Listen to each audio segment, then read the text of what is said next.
Yes. Chairman McKinley? Yes. Motion passed, thank you. Okay, I think, Cody, I think you might be next. Unless anybody has questions about the bill.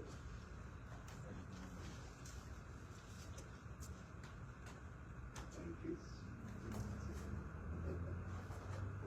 At your step, sir.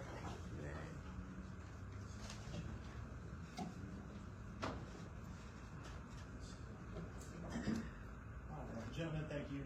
I'll try to be brief. Cody Leever with the Firefighters once again.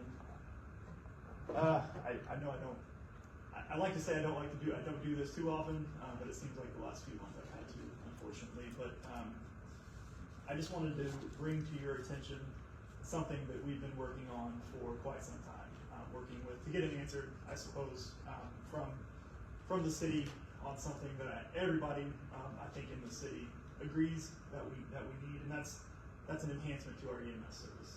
Basically, relief for our guys out there on the streets. We've been asking for and pushing for and working towards advocating for a fourth ambulance for well over 2 years now. And I provided you there with just some documents, and also just be aware that the chiefs have seen everything that you have, the chiefs have as well. We've been working on this for quite some time now. It starts off with kind of just a timeline of when all of this kind of came to light in this fashion, and that's really in kind of mid-2022, once we found out that South Madison Fire Territory was established, and at the time we had about 12, if not more, of our members in that hiring process to leave and go south. And various reasons, but most importantly, and throughout everybody that applied, it was obviously the higher pay, which that's not what I'm here to talk about, higher pension base, but the reduced run load, workload. You can go down south or even further a little bit into Hamilton County, and you can make a lot more money, bring higher pay, higher pension, and do a lot less work. Our ambulances are running anywhere from 12, 15, sometimes even 20 calls a day, and that is just miles ahead of what anybody else in the state of Indiana, fire-based EMS, is doing, and that's per capita by population. Obviously, Indianapolis does more calls than we do.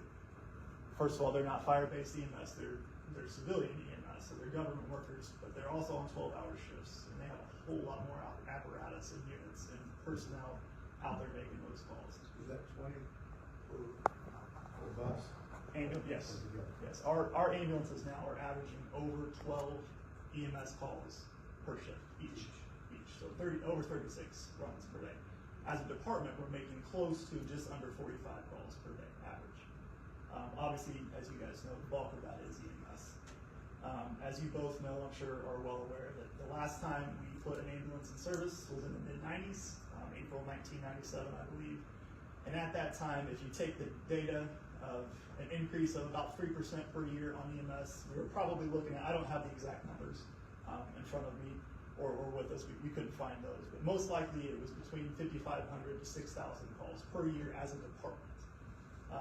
We're now making 13,343 EMS calls alone is what we did in 2024. So we've more than doubled our run volume since Medic 3 was put in service almost 30 years ago. So just kind of back to the timeline, we put an EMS committee together on the local side of paramedics that are on the ambulance, paramedics that had just recently come off the ambulance, and some senior paramedics that did a lot of time on the ambulance, maybe back in the early 2000s, mid 2000s. And we kind of came up with a recommendation to our union body of, at the time we were losing paramedics faster than we could replace them, and they thought to reduce the workload and burnout, why not look at transitioning from ALS ambulances to BLS ambulances, put 3 ALS squads in service, which is just one paramedic driving a squad car like the APD officers drive. That way, it's kind of a two-prong approach, and the majority of our engines already are now staffed with the paramedics. And you kind of do a dual ALS engine and squad combination with the BLS ambulances. That would reduce the run load for the paramedics, which those are our most highly trained EMS members out there on the street. So we were trying to do that.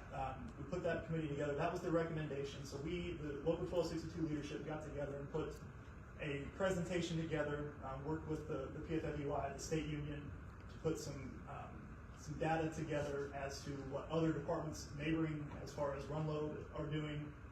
So we put that together. We met with the mayor in February of 2023, presented that plan. It was costed out. We knew what everything was going to cost. By August of that year, the mayor decided to go the other way with it and apply for a SAFER grant to hire 6 firefighters for a 4th ALS ambulance, which we were fully in support of. We assisted with the grant in every way that we possibly could. Unfortunately, we were denied the grant last fall for reasons I'm not sure of. I think maybe they just ran out of money. Who knows exactly what happened? But immediately we went back to the mayor and attempted to start meeting. The run loads aren't going down just because we didn't get the SAFER grant. And actually, they continue to increase. So we're trying to put this plan back together. We costed it. We put some more data back in front of the mayor of our run load. And we've kind of just been sitting here in this limbo area of not having an answer of what's going on. Carmel has a lateral process open right now through the end of the month. Lawrence Fire Department does have a lateral process. Both kind of the same thing. Pension bases are way up here, and the run load is down here compared to what we do. So we're going to be right back in this boat again. So we're here asking for help. I know that what I'm eventually going to get to, the ask is more ceremonial than anything. I know the chief runs the department, and the mayor hires, I guess gives the blessing on the hiring. But state statute does give this board the authority to set the staffing number. And if you guys look through this and see the data that we've provided, I feel like there's no way that you can see that data and really get into it. You can ask questions. Happy to answer anything that we possibly can, but there's no way that we can't acknowledge that the need is there. We've provided a little bit of a financial background from the research that we've done, all based off of Gateway, which is everything that the city's provided the state of Indiana for the past 10 years. We don't feel like we're asking to bankrupt the city. The city is in a very, very good financial situation. They can afford to hire 4 to 6 firefighters to staff this ambulance. We've provided a little bit more data just on the call volumes dating back to 2016, just to kind of show you where we got that number from. There's about a steady increase of about 3% each year. Dating back obviously to 1997, we've more than doubled. We're just basically asking for any help that we possibly can get from anyone at this point. I know that the chiefs, we've been working with the chiefs for quite some time now, for months really. I know that they stand in support. I know that they answer to other people as well, just like I answer to my membership. So I can't imagine they can get up here and say, yes, Cody's right on all of this. But an ambulance was purchased. You guys approved that purchase at the last meeting, and it was purchased outright. It wasn't traded in for, and the intent behind that ambulance was for it to be the 4th ambulance. Now maybe it was purchased and ordered at the time when they thought we were going to get the grant. That's a possibility. I'm not sure. But also all of the equipment to stock that ambulance to be an ALS ambulance was purchased in addition to that as well. And it was all put on that truck ready to go to be our 4th ambulance. Unfortunately, it was put in service as a replacement to Medic 1. So now we have 4 backup ambulances to replace one of our 3 frontline ALS ambulances. Our backup ambulances prior to Medic 1 being replaced all have between 95 to 100,000 miles on them. That tends to be the rotation. This newest backup to the 4 now has about 60,000 miles on it. So you can just see that wasn't the plan. The plan was for it to be Medic 4. We're just asking for help. That's all that we're trying to do with this. We believe that the finances are there. The plan is there. We can make it work.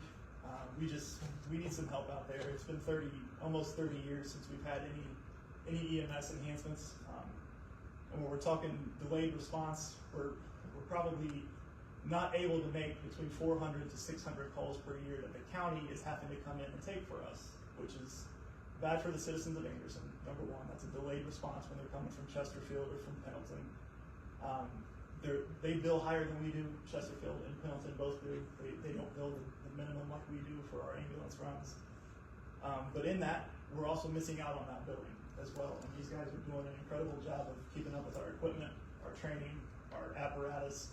So that's just money that we're leaving on the table by not having this 4th ambulance. So most importantly, the delayed response. if we even that out, we're going to see an ALS unit on scene faster than having to wait for Chesterfield or for Pendleton, not taking anything away from the work that they do. And the majority, like I said, of our engines that are responding, they're ALS as well. We have equipment on engine 2. I mean, we've got ALS response from our engines, but then you're waiting on that transport. We can only do so much off of the fire truck. We're waiting on that transport. So I'm happy to answer any questions. I'm willing to work with anybody, look at anything that we possibly can. We're just trying to get some help out there. Thank you.